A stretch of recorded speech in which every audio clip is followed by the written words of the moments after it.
গল্পের নাম সাজের বাতি পর্ব ৩। এই তেজের জন্য তোমাকে আমার এত ভালো লাগে, নয়তো কবেই খেয়ে ছেড়ে দিতাম। একথা শুনে শিপা শব্দ করে হেসে উঠল, যেন খুব মজার কথা শুনেছে। হাসি থামাতেই পারছে না। দিগন্ত ভ্রু কুঁচকে তাকালো। হেসে যে অপমান করছে বুঝতে বাকি নেই। মেয়েটা খুব ধূর্ত, পাল্টা জবাব দিবেই। হেসে হোক বা কথার খোঁচা মেরে হোক, এই ব্যাপারটা দিগন্তের বেশ লাগে। সে পকেটে হাত গুজে শিপার দিকে তাকিয়ে আছে। মেয়েরা রূপবতী হলেও তেজি, কিন্তু ঠিক গোলাপের মতো। গোলাপ যেমন সৌন্দর্য এবং কাঁটায় পূর্ণ, তেমনি এই মেয়েটা রূপ আর তেজে। এজন্যই ওর কাছে আকৃষ্ট হয়েছে। তবে রূপের ফাঁদে সে কখনোই গলবে না। এমন রূপবতীরা ভাগ্যের যোগ্য, ভালোবাসার নয়। তাছাড়া ভালোবাসা, মায়া, টান ওর মধ্যে নেই বললেই চলে। এটাও ওর কাছে গর্বের, কারণ এসব জিনিস পুরুষদের কাবু করে। এসব ভেবে দিগন্ত ফিচেল হাসলো। শিপাকে সে ধীরে ধীরে আঘাত করবে, ওর ধৈর্য আর সহ্য ক্ষমতা দেখবে কতদূর অবধি যায়। পরীক্ষা করবে। একেবারে মারলে কষ্ট কম হয়, এতে মজা পাওয়া যাবে না। আর খেলাতে টুইস্ট না পেলে ইচ্ছেও জাগে না, বিরক্তি এসে খেলার মজা নষ্ট করে দেয়। এজন্য টুইস্ট খুঁজতেই সে শিপাকে ব্যবহার করবে, লাগামহীন ভাবে উড়তে দিবে, কারণ পিপীলিকা মরার জন্য বেশি ওড়ে। শিপাকে খুদে পিপীলিকা ছাড়া আর কিছুই মনে হচ্ছে না। তখন শিপা বলল, খাবেন জানতাম, এজন্য তো তোড়জোড় করে বৈধতা দিলাম। একথা শুনে দিগন্ত তালি বাজিয়ে মাথা নাড়ালো। শিপা তাচ্ছিল্যের হাসলো। তখন দিগন্ত গদগদ হয়ে বলল, ও হো, সত্যি জানতে দারুণ তো। তবে বেশ ভালো অভিনয় পারো, একদম আমারই মতো। আমার প্রতিদ্বন্দ্বী হিসেবে তুমি পারফেক্ট। কথাটা বলে দিগন্ত পায়ের উপর পা তুলে বসলো। শিপা ড্রেসিং টেবিলের সামনে এদিক ওদিক ঘুরে বলল, ড্রেসটাতে আমাকে বেশ মানিয়েছে না? আগুন সুন্দরী মানতেই তো। কথা বলেই শিপা বেডে শুয়ে পড়লো, এমন ভাবে ঘুম তাকাতে পারছে না। দিগন্ত ওর পাশে শুয়ে হাত বাড়াতে শিপা ওর হাত মুচড়ে দিল। উফ শব্দ করে বসে দিগন্ত হাত ঝাড়লো। চোখের আগের ছাপ, বাধা দেওয়া মোটেও পছন্দ নয়। দিগন্ত শুয়ে পুনরায় হাত বাড়ালো। শিফার দু চোখ বন্ধ, তবে অষ্ট ইন্দ্রিয় জানানো দিচ্ছে মানুষটা এদিকে তাকিয়ে আছে। দিগন্ত ওকে ঝাপটে শুয়ে পড়লো। শক্ত বাঁধনে নড়ার চেষ্টাও বৃথা। নিষিদ্ধ জিনিসের ওর আকর্ষণ বরাবরই বেশি। কেউ বারণ করলে আড়ালে সে কাজ করবে। আর ওটা ওর পুরনো অভ্যাস, নয়তো মনটা অশান্ত থাকে। শিপা নড়ল না, নিশ্চুপ হয়ে শুয়ে রইল। কবুল বলে সে শরীর এবং মনকে প্রস্তুত করে নিয়েছে। জান মান এবং যৌবনপূর্ণ শরীরের মায়া ত্যাগ করেছে। বাধা দেওয়া এখন ফিকা। তাই ঢং করে দিগন্তকে বাধা দিচ্ছে না, কারণ অবগত বাধা দিলে দিগন্ত সেটাই করবে। এজন্য দিগন্ত কাছে আসতে চাইলে বোঝায় সেও প্রস্তুত, আর এটা দিগন্তের পছন্দ নয়। এজন্য গত দুবারে সিদ্ধান্ত বদলেছে, কারণ দিগন্ত নিজের মর্জি মতো চলে। কেউ কিছুতে আগ্রহ দেখালে সেটাতে সে পিছিয়ে যায় কেন? এর উত্তর কেবল দিগন্তরই জানা। ওকে যতটা ভালো দেখায় সে ততটাই ভয়ঙ্কর। যে ভদ্র ভাববে সেই চরম বোকা। বাহ্যিক রূপটা অসাময়িক হলেও ওর অন্তরটা। আর শত্রুপক্ষের খুঁটিনাটি তত্ত্ব শিপার জানা। অহেতুক লড়াইয়ে নামেনি, জেনে বুঝে সে প্রাণের মায়া ত্যাগ করে সজ্ঞানে সিদ্ধান্ত নিয়েছে। কথায় আছে, করো নয়তো মরো। তাই সে লড়াই করেই মরবে, এটা আর দৃঢ় পরিকল্পনা।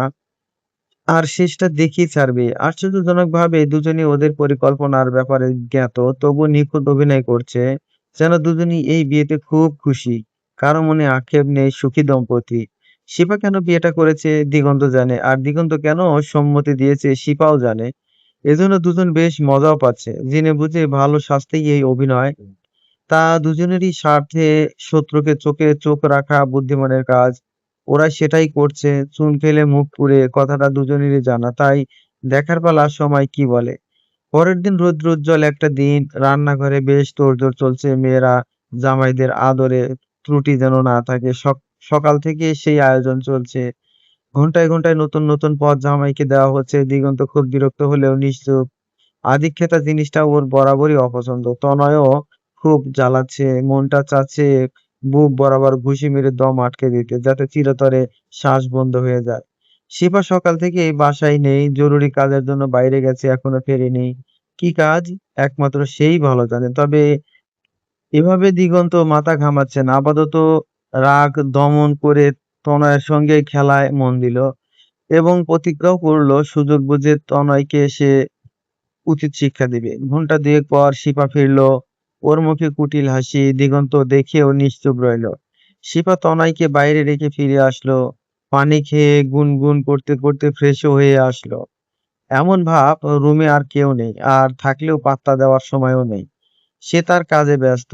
শিপা কিছু একটা ভেবে দিগন্তর দিকে খানিক ঝুঁকে পড়ল। লোক লাগিয়েছেন, তবুও ফাঁকি দিয়ে গেলাম। আহারে, বৃথা কষ্ট। দিগন্ত শিফার গালের ঠোঁট ছুঁয়ে আদরে সুরে বলল, বেশ করেছো, চলো আদর আদর খেলি। ওকে। একথা বলে শিফা ওর পাশে বসে পড়লো। দিগন্ত পুনরায় শুয়ে ফোন স্ক্রল করতে লাগলো। মুড চলে গেছে। সত্যি শিফার পেছনে সর্বদা লোক থাকে। শিফার কার্যকলাপের খবর দেওয়াই ওদের কাজ। মেয়েটা ধরে ফেলেছে। বুদ্ধিমতী ধরা অস্বাভাবিক নয়। তখন শিফা হাসতে হাসতে বলল, পুরুষত্বে অহংকার শেষ। এছাড়া পুরুষরা কি বা পারে? তোমাকে পুরুষত্বের জোর দেখাবো না, আমাকে হারিয়ে দেখাও। যাও, এইটুকু ছাড় দিলাম।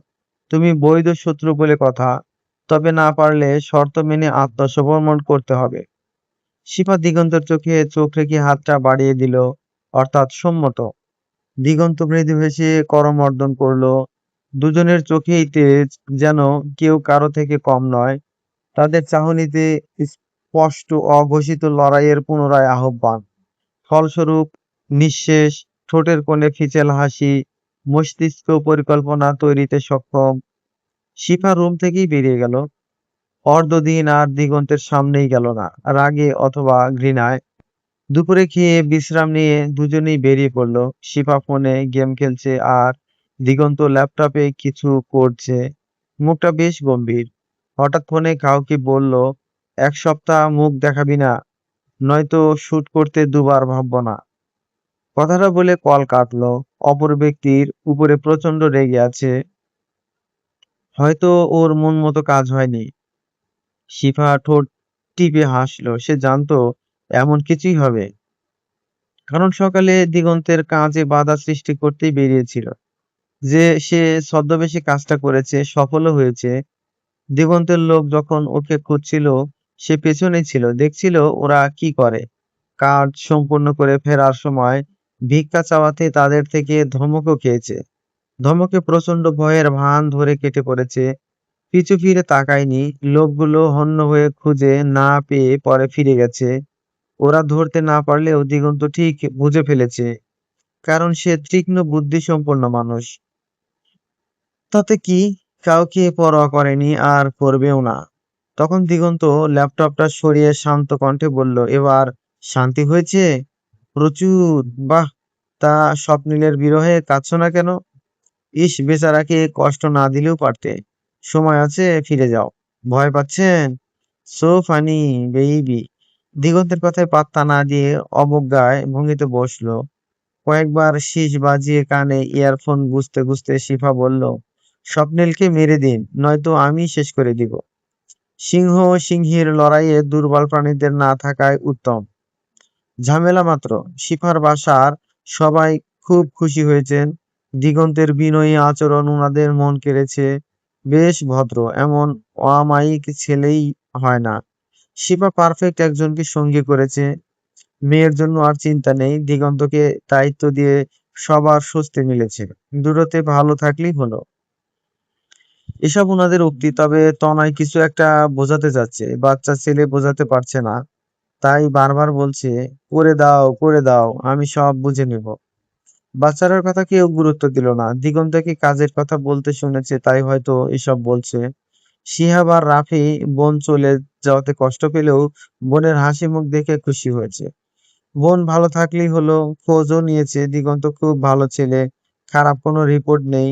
বোন খুব সুখে থাকবে। তাছাড়া শিপাদের পাড়া প্রতিবেশী আত্মীয় স্বজনরা দিগন্তের খুব প্রশংসা করেছে।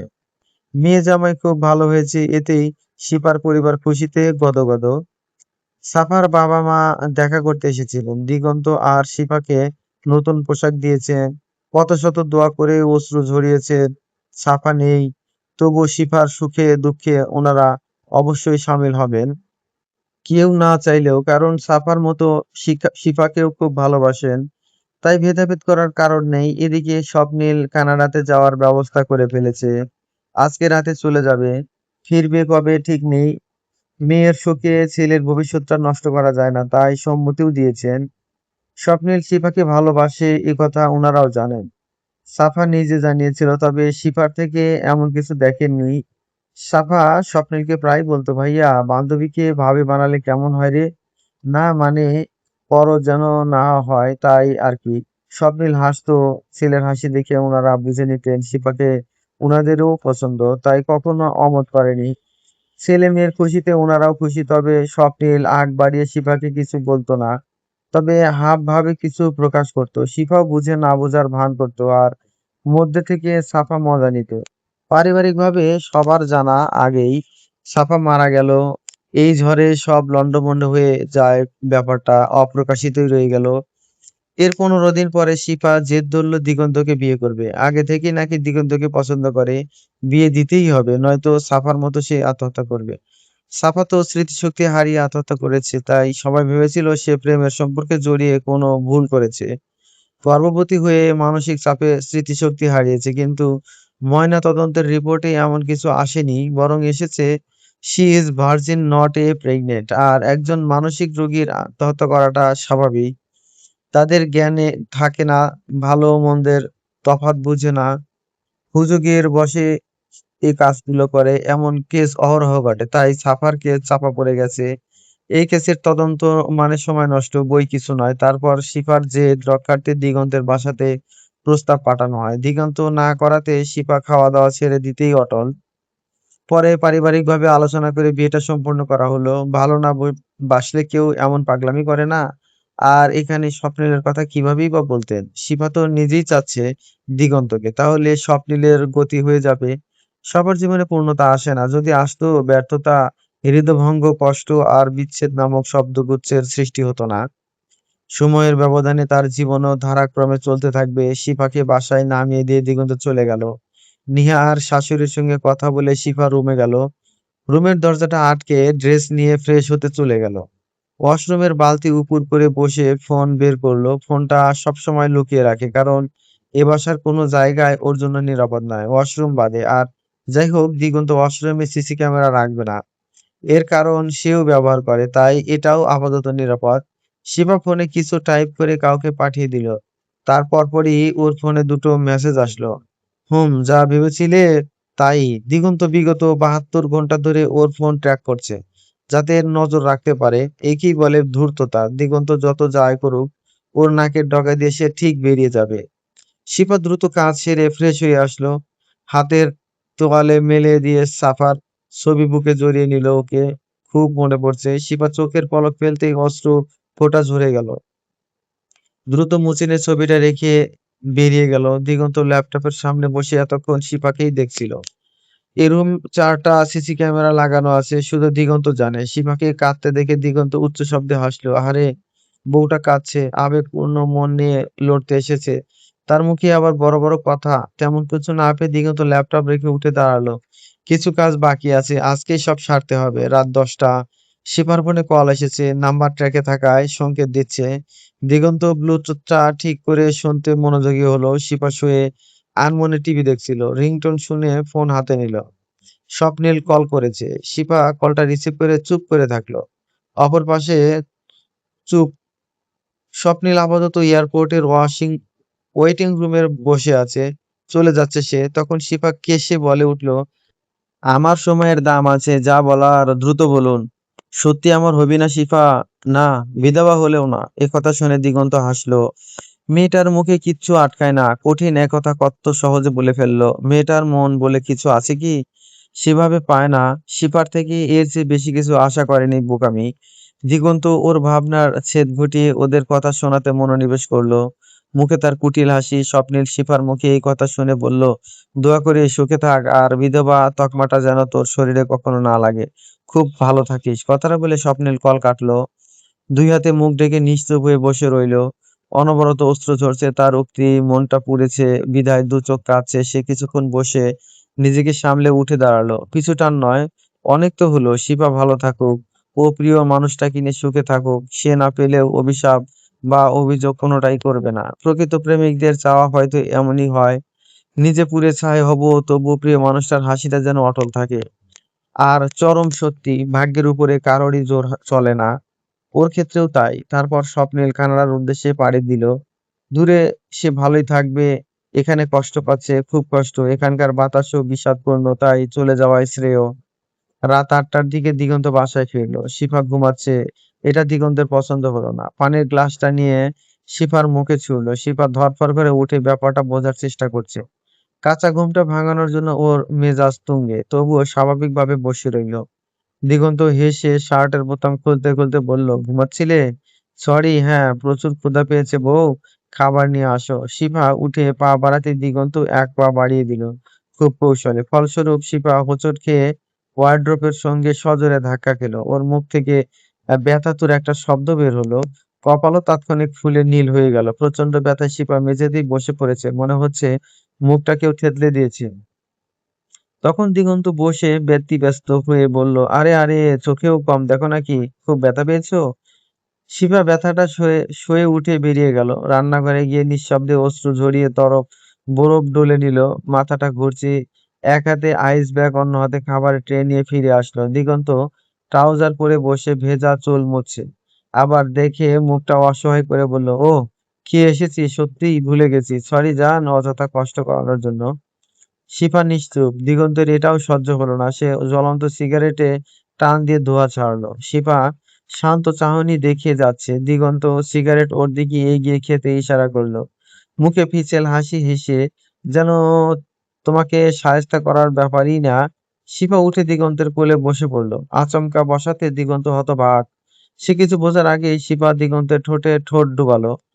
প্রথমে খুবই ধীর গতিতে অধর সুধা পান করলেও পরবর্তীতে সজোরে দাঁত বসিয়ে দিল। দিগন্ত ছটফট করে ছাড়তে চাইলে শিপা শক্ত করে ধরলো। একইভাবে পুনরায় কামড় বসালো। এবার নোনা স্বাদ পাচ্ছে, হয়তো রক্তে। ঠোঁট কেটে গেছে, দুজনেরই বুঝতে সক্ষম। দিগন্ত শিপার চুল টেনে সজোরে ধাক্কা দিল। শিপা ছিটকে সরে গেল। দুজনের ঠোঁটে রক্ত। দিগন্ত বৃদ্ধাঙ্গুলি দিয়ে ঠোঁটটা চেপে ধরলো। চোখে ক্রোধ স্পষ্ট, যেন এক্ষুনি ভস্ম করে দেবে, ক্ষান্ত হবে। শিপা ঠোঁটের কোণে হাসি। শান্তি পাচ্ছে সে, প্রচুর শান্তি। ওর ঠোঁট জোড়া দিগন্তের রক্তে রাঙা হয়ে গেছে। দেখতে ভয়ঙ্কর লাগছে, মনে হচ্ছে রক্ত পিপাসু মানবী। তখন শিপা হেসে বলল, বউয়ের আদর নিতে পারেন না?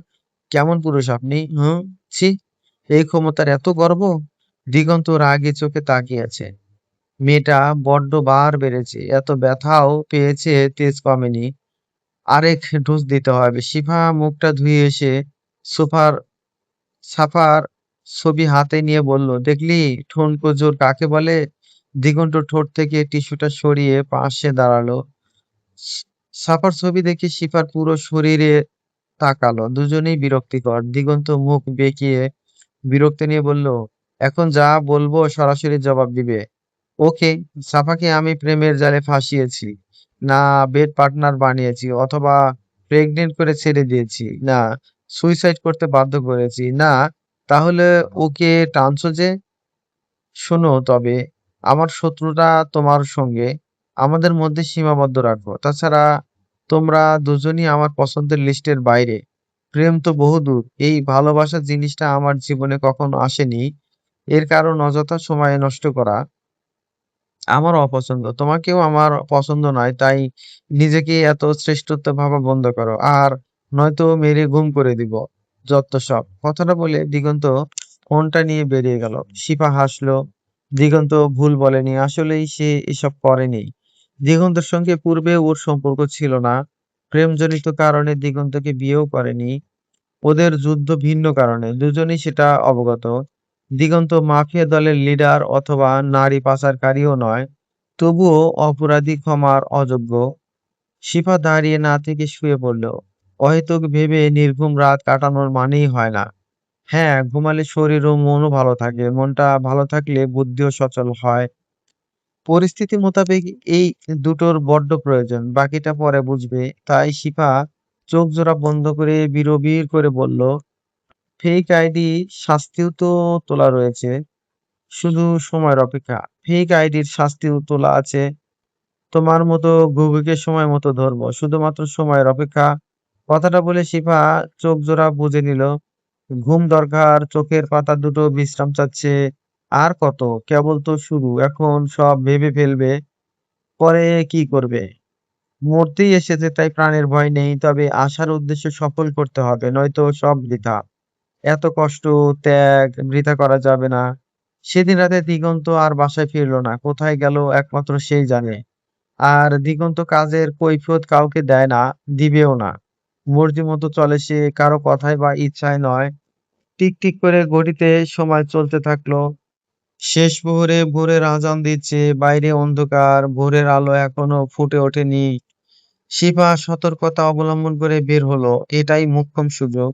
বাসার সবাই ঘুমে মগ্ন, দিগন্ত কখন ফিরবে ঠিক নেই। শিপার পরনে জিন্স, টপস, স্কেটস আর মুখে মাস্ক। ওড়নাটা গলায় পেঁচানো, চুলগুলো পনিটেল করে বাঁধা। চোখে তীক্ষ্ণ দৃষ্টি, এসে চোখ বুলিয়ে আশেপাশে তাকিয়ে সতর্ক হয়ে যাচ্ছে, কেউ দেখে ফেললে বিপদ। যাওয়াটাও জরুরি। শিপা বাড়ির পিছনের দিকে গেল। বাউন্ডারির প্রাচীরটা বেশি উঁচু না। শিপা লাফিয়ে প্রাচীরটা টপকে রাস্তায় উঠলো। এ কাজে অভিজ্ঞ সে। ফাঁকা রাস্তা, এদিকটাতে তেমন কেউ আসে না, তার উপরে এখনো ঘুটঘুটে অন্ধকার। সে হাতে টর্চ লাইটটা নিয়ে সামনে এগিয়ে গেল। অদূরে কেউ ওর অপেক্ষায় আছে, বাইরে মালিকের মুখেও মাস্ক, তবে নারীর অবয়ব তা স্পষ্ট। শিপা গিয়ে বাইকে বসে দ্রুত স্থান ত্যাগ করলো। দুজনে চুপ, শাঁ শাঁ করে বাইকটা দ্রুত গতিতে এগিয়ে যাচ্ছে। অবাধ্য বাতাসে উড়িয়ে দিচ্ছে চুল আর ওড়না। একটু পরে শিফা আর মেয়েটাকে ডুপ্লেক্স বাসাতে ঢুকলো। একজন ওদেরকে দেখে হাসলেন, যাক বাঘিনীরা চলে এসেছে। শিফা ওর মাস্কটা খুলে তাড়া দিয়ে বলল, দিগন্তের পেছনে লোক লাগাতে বলেছিলাম। দিগন্ত তাকে মেরে গুম করে দিয়েছে, কিভাবে যেন বুঝে গিয়েছিল। আর কোনো খবর আছে? স্বপ্নীল স্যারকে দুবার অ্যাটাক করেছিল, তবে সফল হতে পারেনি। আপনার কথা মতো উনার দেহরক্ষীরা গোপনে সেভ করেছে। স্যার টের পাননি। স্বপ্নীলকে নজরে রাখুন। কানাডাতেও সে সেভ নয়। ওর শরীরে যেন সামান্য টোকাও না লাগে, দরকার হলে দেহরক্ষী বাড়িয়ে দিন। আচ্ছা, শিফার পাশের মেয়েটা কিছু কাগজপত্র শিফার দিকে বাড়িয়ে দিল। শিফা সেগুলো দেখে মুচকি হাসলো। বাহ, এত তাড়াতাড়ি হবে ভাবতেও পারেনি। তারপর ওরা জরুরি কিছু বিষয়ে আলোচনা করলো। দিগন্তের এত ধূর্ত সব চাল ভেস্তে দিচ্ছে। দিক কতবার দিবে, শিফাও এটাও জানলো। দিগন্ত আজ আবাসিক হোটেলে রাত কাটাচ্ছে, সপ্তাহে 3 দিন সেখানে রাত কাটায়। আর তাও নতুন নতুন মেয়ে লাগে, তার জন্য রুম বরাদ্দ থাকে। যদিও এখানে তার কিছু শর্ত জারি আছে, এই যেমন ওর সঙ্গে যতই উত্তেজিত হোক, ওর শরীর স্পর্শ করা বারণ। সে স্পর্শ করবে, তবে অপর ব্যক্তি তাল মিলাতে পারবে না। এমন অদ্ভুত কিছু শর্ত রেখেছে। গত সপ্তাহে একটা মেয়ে ভুলবশত ওর পিঠে নখের আঁচড় কেটেছিল। নিজের ভুল বুঝে সরিও বলেছে। দিগন্ত এর প্রতি উত্তরে হেসেছিল, হাসিটা ছিল অমায়িক। পরে মেয়েটা নিখোঁজ, কোনোভাবেই তার সন্ধান মেলেনি। হয়তো মৃত, তার ভুলের শাস্তি তাকে দেওয়া হয়েছে।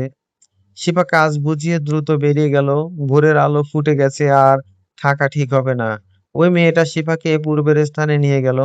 শিবা বাইকে থেকে নামতেই মেয়েটা ওকে জড়িয়ে ধরে বলল, সাবধানে থাকিস, কিছু হলেই খবর দিস। হুম। শিবা নিজেকে ছাড়িয়ে লাফিয়ে প্রাচীরে উঠলো। মেয়েটাকে যাওয়ার ইশারা করে নিচে নেমে গেল। মেয়েটা দীর্ঘশ্বাস ফেলে চলে গেল, আর শিপা দ্রুত রুমে গিয়ে ড্রেস বদলে ছাদে গেল। শীতল বাতাসেও মনটা প্রশান্ত হয়ে আছে। মনোরম দৃশ্য মন ছোঁয়াতে ব্যর্থ। বিষাদপূর্ণ জীবন, সবকিছুতে যেন বিষাদের ছোঁয়া। শিফার দৃষ্টি নিবন্ধ দিগন্তর বাগানের দিকে, সেখানে দিগন্তকে চিনেছিল। সাফা বাগানে বসে দিগন্তকে নিয়ে কত শত গল্প করত। দিগন্তের চোখ জোড়া সাফার খুব পছন্দের ছিল। ওই দু চোখে নাকি কথা বলে। কথা বলা চোখ। শিফা বিরক্ত হলেও শুনতো, যাকে সাফা কষ্ট না পায়। ভালোবাসা নামক খেলায় এলার্জি শিকার।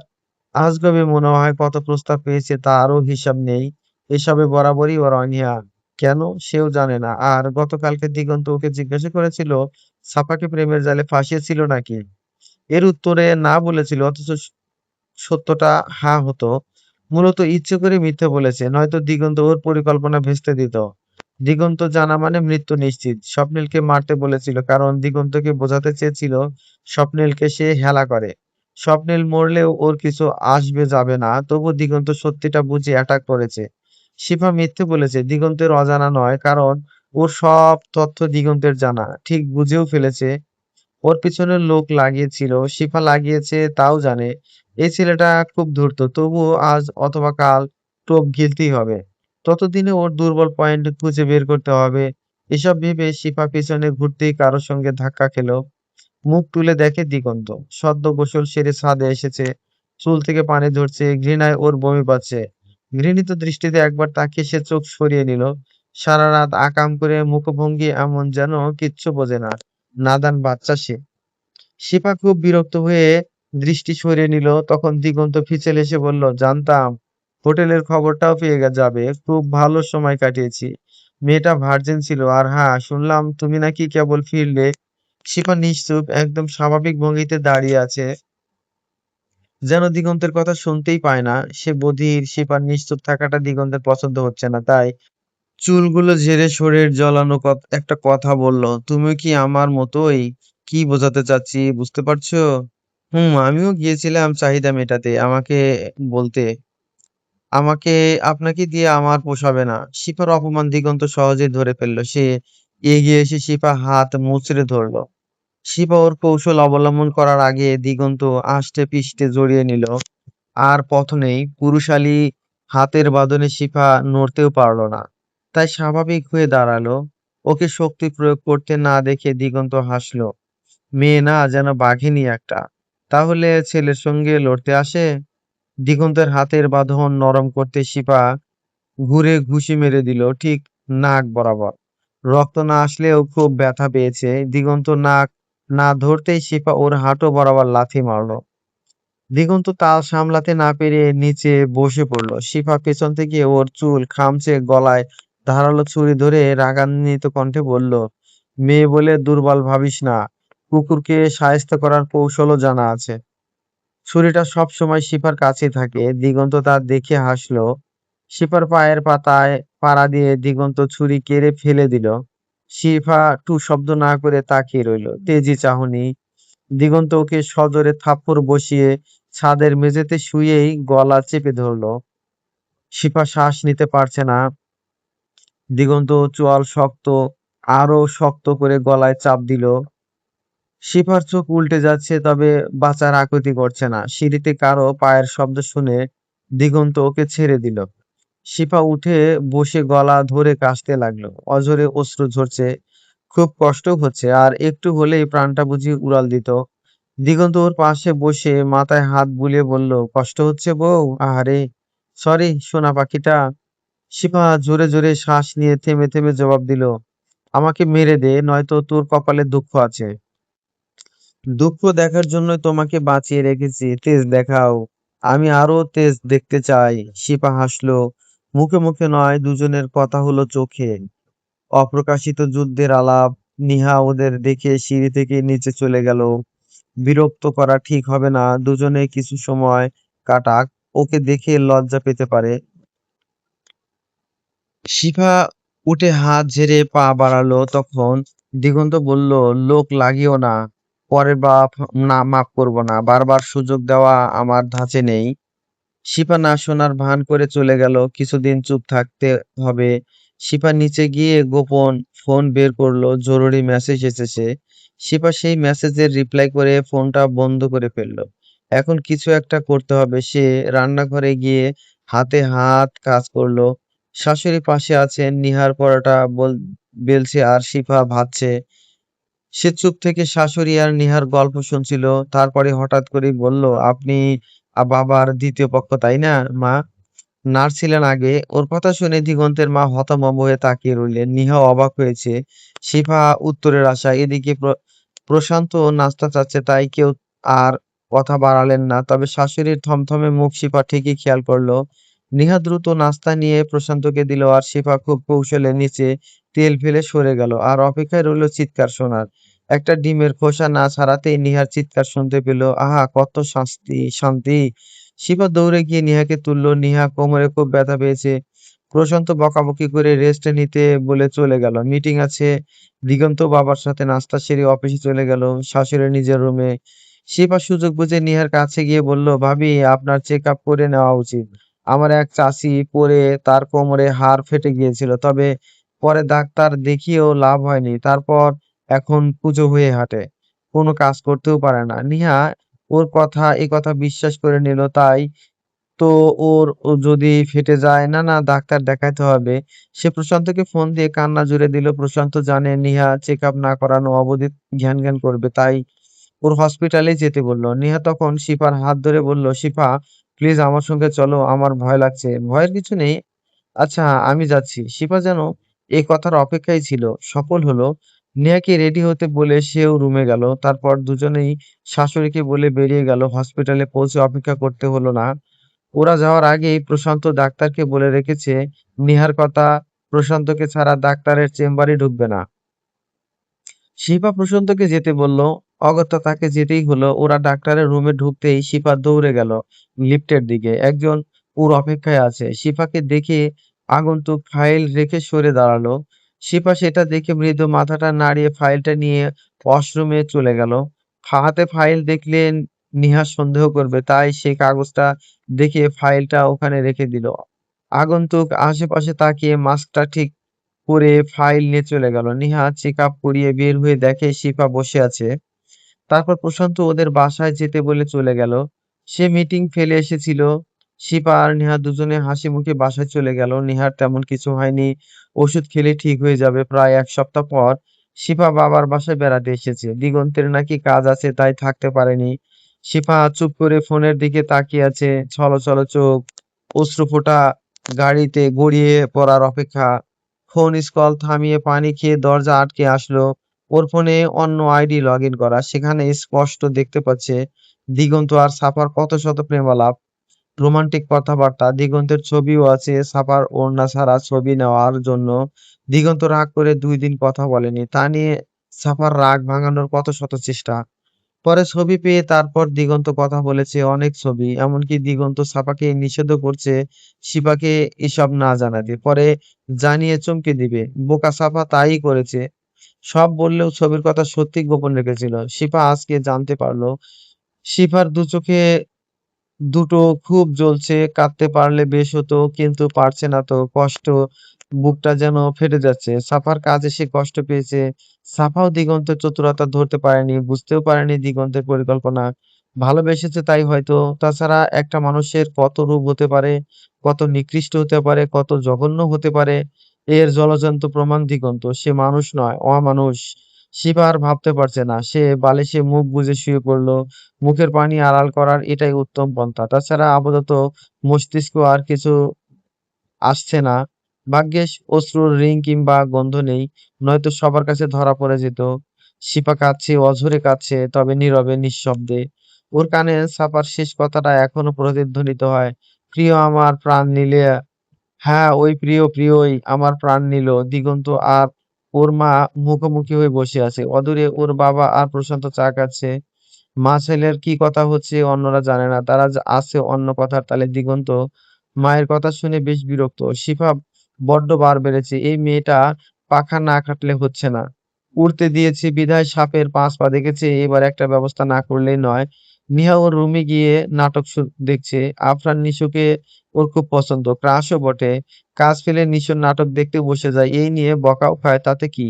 নিশোকে দেখে খুব সব ভুলে যায়। নিশোকে যেভাবে সে প্রশান্তকে সেভাবে কখনো দেখে কিনা সন্দেহ আছে। তা গর্বের সাথে বলতেও পারবে। প্রশান্ত খুবই বিরক্ত বউয়ের কার্যকলাপে, বলেও কোনো কাজ হয় না, তাই আর কিছু বলে না। এখন রাত 10টা 7। বাসার সবাই খেতে বসেছে। নিহা খাবার নিয়ে দৌড়ে টিভির সামনে চলে গেল। দেখে কেউ কিছু বলল না, কারণ নাটক হচ্ছে, তাও কিশোর নাটক। শিবা বাবার বাসায় গেছে, কি ফিরবে জানায়নি। দিগন্ত কল দেওয়ার প্রয়োজন মনে করেনি, তাই দেয়নি। আর শিবা প্রাণ থাকতে দিবে কিনা সন্দেহ। দিগন্তও আশা করে না যে যেদি মেয়ে ভাঙবে তবু মচকাবে না। ওকে সে চিনে ফেলেছে। তখন দিগন্তের মা বললেন, শিফা কবে আসবে দিগন্ত? জানি না, কালকে গিয়ে নিয়ে এসো। দিগন্ত সম্মতির সূচক মাথা নাড়ালো, তারপর খেয়ে যায় যার রুমে চলে গেল। ওইদিকে শিফা রুমের দরজাই খোলেনি। ওর বাবা মা তাই এত ডেকেও দরজা খোলাতে পারেনি। মেয়েটার কি হলো কেউ বুঝতে পারছে না, ডাকলেও জবাব দিচ্ছে না। শিফার বাবা বাধ্য হয়ে দিগন্তকে কল করলো। দিগন্ত তখন বসে গান শুনছিল, পছন্দের শীর্ষে থাকা ইংলিশ গান। এই অসময়ে শ্বশুরের কল পেয়ে বিরক্তও হলো। তখন কল দেওয়ার সময় নিশ্চয়ই এখন মেয়ের গুণগান গাইবে, নয়তো যাওয়ার জন্য ঘ্যান ঘ্যান করবে। উফ, বিরক্তিকর পরিবার। প্রায় 7 বারের বেলায় কলটা রিসিভ করলো সে। এতক্ষণ বসে বসে দেখছিল, তারপর অত্যন্ত বিনয়ীভাবে সালাম দিয়ে বোঝালো ব্যস্ত থাকায় কল ধরতে পারেনি, তাই খুব লজ্জিত। শিফার বাবা জামাইয়ের অস্বস্তি বুঝে হাসি মুখে বললেন, বাবা একটু আসতে পারবে? শিফা তো রুমের দরজা খুলছে না। কেন, কি হয়েছে? শিফা ঠিক আছে তো বাবা? দিগন্ত ব্যতিব্যস্ত কণ্ঠে কথাটা বলল, যেন চিন্তায় ওর হার্টবিট বন্ধ হয়ে গেছে, অথচ মুখে চিন্তার রেশ মাত্র নেই, বরং আরাম করে শরীর এলিয়ে বসলো, গায়ের উপর পা তুলে পা নাচাচ্ছে। সে জানে শিফা মরবে না, আত্মহত্যা করার মেয়ে সে নয়। হয়তো মরা বান্ধবীর কথা মনে পড়েছে, তাই নখরা শুরু করেছে। কাজকর্ম না থাকলে যা হয় আর কি। দিগন্ত বিরক্ত হয়ে ফোন কান থেকে নামিয়ে রাখলো। শিফার বাবা অনবরত হ্যালো হ্যালো করেই যাচ্ছে, দিগন্ত সব শুনেও জবাব দিচ্ছে না। নেটওয়ার্কের সমস্যা ভেবে উনি কল কেটে দিলেন, তবে পুনরায় কল দেওয়াতে ফোন বন্ধ পেলেন। ফোনের চার্জ শেষ, তাই হয়তো ফোন বন্ধ হয়ে গেছে। না হলে দিগন্ত ফোন বন্ধ করার ছেলে না। পুরো কথাটা বলতে না পেরে হতাশ হলেন। দিগন্ত উম ছিল উনার শেষ ভরসা, কিন্তু তা তো হলো না। মেয়েটার কি যে হলো? আদরের মেয়ে, উনার মেয়ের সামান্য কিছু হলেও ব্যাকুল হয়ে পড়েন, কারণ মেয়েটা উনার প্রাণ। ওইদিকে দিগন্ত ড্রেসিং টেবিলের সামনে নিজেকে ঘুরে ফিরে দেখছে, মুখে শীষ বাজাচ্ছে। এটা তার পছন্দের কাজের একটা। দিগন্ত বরাবরই সুদর্শন, স্বাস্থ্য সচেতন বিধায় সর্বদা ফিট থাকে। এজন্য ডায়েটও করে, চুল দাড়ি ত্বক সহ সে শরীরের যথেষ্ট যত্ন করে। এজন্য সপ্তাহে 2-1 বার জেন্টস পার্লারেও যায়। দিগন্ত সময় নিয়ে নিজেকে পরখ করে ভাবলো, চুলে আর দাড়িতে নতুন কাট দিলে মন্দ হয় না। কালকেই যাবে পার্লারে। তারপরে হেলে দুলে পছন্দের কালো টি-শার্ট শরীরে জড়ালো, একটু সময় নিয়ে চুলগুলো ব্রাশ করলো, সুগন্ধি হাতে নিয়েও রেখে দিল, সুগন্ধি দেওয়া ঠিক হবে না। তারপর গাড়ির চাবিটা নিয়ে টি-শার্ট, ট্রাউজার আর পায়ে স্লিপার পরে ছুটলো শিফার বাসার উদ্দেশ্যে। শ্বশুরবাড়িতে বোঝাতে হবে বউকে সে অনেক ভালোবাসে, চোখে হারায়। বউকে ছাড়া সে অচল। দিগন্ত খুব ধীর গতিতে গাড়ি চালিয়ে যাচ্ছে। শ্বশুরকে টেনশনে রাখতে বেশ লাগছে। শ্বশুরকে চাপে না রাখলে কেমন ধাঁচের জামাই সে? এভাবেই পারফেক্ট জামাই হতে হয়। তাছাড়া প্রতিটা ছেলের উচিত শ্বশুরকে খুব চাপে রাখা, নয়তো সে জামাই নামের কলঙ্ক। মেয়েরা বরকে অত্যাচার করবে আর বর তার শ্বশুরকে। বাহ, তবেই না হিসাব বরাবর হবে। এসব বুদ্ধিমানের কাজ। দিগন্ত শিফার বাসায় একটু আগে গাড়ি থামালো। পরিপাটি চুলগুলোকে এলোমেলো করে মুখে পানির ছিটা দিল, টি শার্টটা টেনে টেনে অগোছালো করলো, মুখে চিন্তার ভাব ফুটিয়ে মৃদু আসলো, এবার ঠিক আছে। যাক, এখন মনে হচ্ছে বউয়ের চিন্তায় আধমরা হয়ে ছুটে এসেছে। একমাত্র বৈধ শত্রু থুকরো, বউ বলে কথা। টেনশন হওয়াটাই স্বাভাবিক। নিজের কুটিল বুদ্ধি দেখে বরাবরের মতো গর্ববোধ করলো, নিজেকেই নিজে বাহবা দিল। তারপর সিপাদের বাসার গেট দিয়ে প্রবেশ করলো, মুখটা করুণ স্বরে করে গাড়ি থেকে নেমে হন্তদন্ত হয়ে ছুটে বাসার দিকে। তার প্রাণ যেন যায় যায় অবস্থা। বাসার দরজা খোলা, তাই কলিং বেল চাপতে হলো না।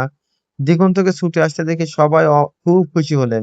তার মনে তখন সত্যি নেটওয়ার্কের সমস্যা ছিল। এজন্য কথা বলতে না পেরে ছেলেটা ঘেমে গিয়ে চিন্তিত হয়ে ছুটে এসেছে। দিগন্ত এবার শিফার রুমের দরজায় থাবা দিতে থাকলো, যেন টেনশনে ওর পাগলপ্রায় অবস্থা। অদূরে দাঁড়িয়ে সবাই দেখছে, শিফাও তাও সাড়া দিচ্ছে না। এই চিন্তায় সবার মুখটা চুপসে গেছে। দিগন্ত তখন দরজাতে সজোরে থাবা দিতে দিতে বলল, আমি সরি, আর এমন হবে না। এবার থেকে ঘন্টায় ঘন্টায় ফোন দিব। ব্যস্ত ছিলাম, এজন্য ফোন দিতে পারিনি শিফা।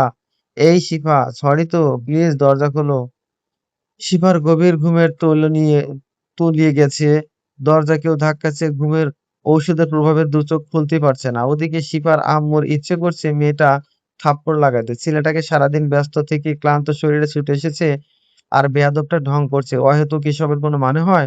শিফা শিহাব রাফি দরজা ভাঙতে গেল, শিফা বের হলো। ঘুমের তোড়ে দাঁড়াতেও পারছে না। দিগন্ত সবাইকে ইশারায় বোঝালো সামলে নিবে।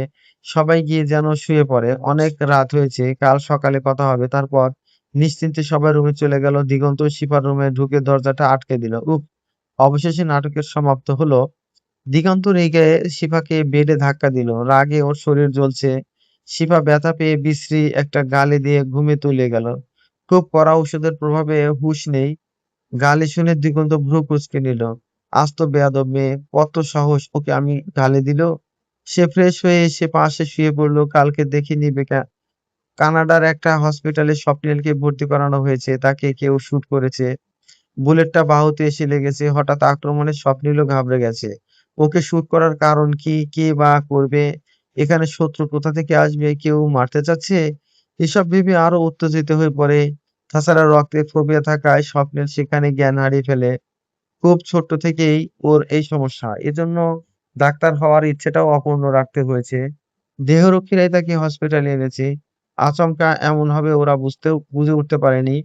স্বপ্নিল ক্লাসে ছিল আর ক্লাসে প্রবেশ নিষেধ, তাই বাইরে দাঁড়িয়ে অপেক্ষা করছিল। তখন ঘটনাটা ঘটে। তবে ডাক্তারদের তাৎক্ষণিক চিকিৎসায় বুলেট বের করা হয়েছে। দেহরক্ষীদের ব্যাপারে স্বপ্নিল এখনো কিছুই জানে না। শিফার বারণ আছে, তাই দূর থেকেই নজর রাখতে হবে। তবে কাজটা দিগন্তের বলার অপেক্ষা রাখে না, কারণ ওর লোকদের এখানে দেখা যাচ্ছে, এটা শিফাও জানে। তাই সতর্কও করেছিল। সে জানে দিগন্ত বিবেকহীন। শিফাকে দুর্বল করতে কাছের মানুষদেরই আগে আঘাত করবে। হলেও তাই। স্বপ্নিল এখন ঘুমাচ্ছে। ডাক্তার জানিয়েছে ভয়ের কিচ্ছু নেই। স্বপ্নিলের দেহরক্ষীরা দেশে এই খবর পাঠিয়েছে। তবে শিফা এখনো কিছুই জানে না। ফোন বন্ধ। শিফার সহকারী হাসিবুল দেহরক্ষীকে খেয়াল রাখতে বলেছে। চিকিৎসার যেন ত্রুটি না থাকে। একবার বলার পরেও এই ঘটনা ঘটলো। শিফা জানলে কি করবে কে জানে। মেয়েটা কত ভয়ংকর তার অজানা নয়। শিফাকে সে বিগত 7 বছর ধরে চেনে, তাও খুব কাছ থেকে। তাই শিফার সব ব্যাপারে অবগত।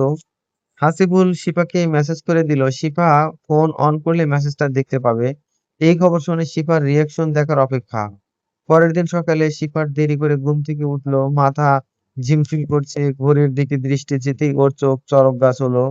10:30 বাজে। দিগন্ত রাতে এসেছে খেয়ালও নেই। কারণ রাতে সে ঘুমে বেহুঁশ ছিল। কোনো মতে উঠে দরজাটা খুলে আবার ঘুম। সারা রাতে একটু জাগেওনি। বেলা হয়ে গেছে। শিপা দ্রুত ফ্রেশ হয়ে বের হতেই ধাক্কা খেল দিগন্তকে দেখে। ভ্রু কুঁচকে গেল। অমানুষটা কখন এসেছে?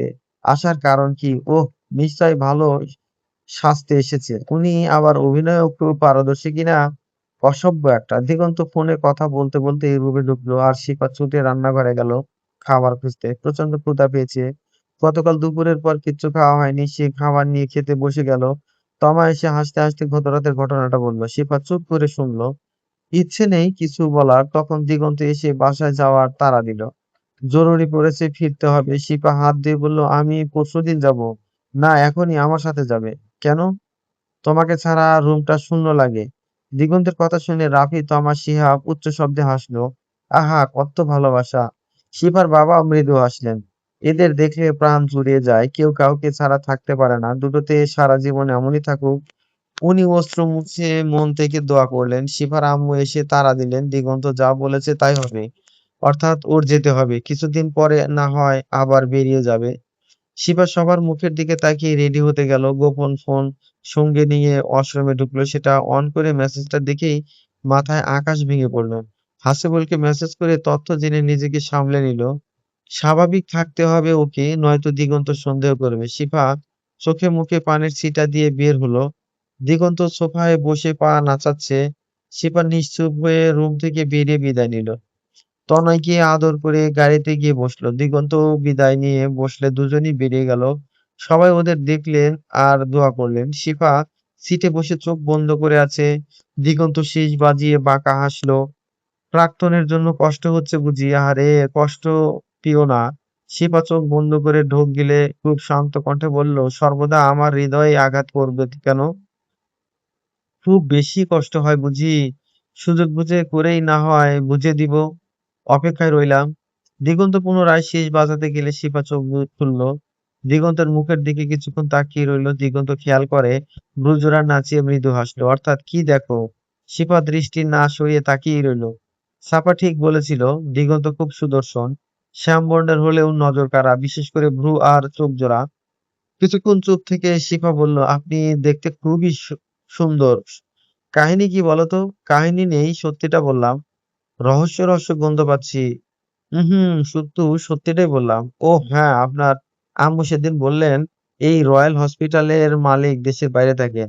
প্রশান্ত ভাইয়াকে চিনি, সব দায়িত্ব দিয়ে গেছেন। তাহলে দলিলে মালিকের নামের জায়গায় আপনার নাম কেন?